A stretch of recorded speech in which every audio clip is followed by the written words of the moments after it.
सड़कों पर और जो केएमसी की जायदाद है उस पर मौजूद नजर आए। जो हमारी जिम्मेदारी है लोगों की खिदमत करने की, उस जिम्मेदारी को हम सब मिलकर निभाएं और अपने शहर की खिदमत कर सकें। क्या आप लोग चाहते हैं शहर की खिदमत करना? आवाज नहीं आई, आवाज नहीं आई मुझे।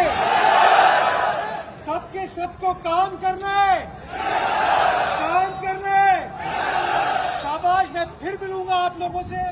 आप लोग मुझे नजर आने चाहिए जगहों पर, और आपकी जितनी अच्छी परफॉर्मेंस होगी, जितना अच्छा काम होगा, उतना मैं भी आपके ऊपर फख्र करूंगा और ये शहर भी आपके ऊपर फख्र करेगा।